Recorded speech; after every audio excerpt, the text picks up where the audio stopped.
Hello everyone, তো করবো আজকে মাটনের রান্না। আগে সেদ্ধ করে নেবো, তো এই যে কুকারের মধ্যে দিয়ে দিয়েছি। মা কাটছিল শাক আর পটল ভাজা। সঞ্জনাকে এখানে বসিয়ে দিয়ে মাও কাজ করছিল আর আমিও তার সাথে কাজ করে নিচ্ছিলাম। ওখানে বসে বসে দেখছিল সব কিছু। তারপর টিফিন নিয়ে বসে গেছি, পাউরুটি আর ডিম এটাই খেয়ে নিলাম। তারপর সঞ্জনাকে চান করে পুরো একদম রেডি করে দিয়েছি। ঘরের কাছে এসে দেখলাম প্লাস্টারের কাজ শুরু হয়ে গেছে, করছে, আর মা এদিকে শাক ভাজছিল।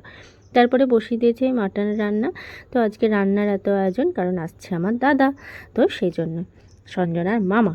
তারপরে যে দুপুরবেলা ছিল শাক ভাজা, পটল ভাজা, কুমড়ো ভাজা, তার সাথে মাটনের ঝোল আর দইও ছিল। তারপরে আমরা সবাই মিলে বেরিয়ে পড়েছি বাজারে। যে মা আর দাদা যাচ্ছিল আগে আগে, তারপর সঞ্জনার মামার কোলে উঠে পড়েছে। এখন সন্ধ্যেবেলা খেয়ে নিলাম সিঙ্গারা আর চা। সঞ্জনা এখানে এসে নিয়ে এখন দাঁড়াতে শিখে। রাত্রিবেলার খাবারে ছিল তন্দুরি রুটি, চিকেন তরকা, তার সাথে আলুর দম। এখন আমরা সবাই মিলে বসে গেছি খেতে।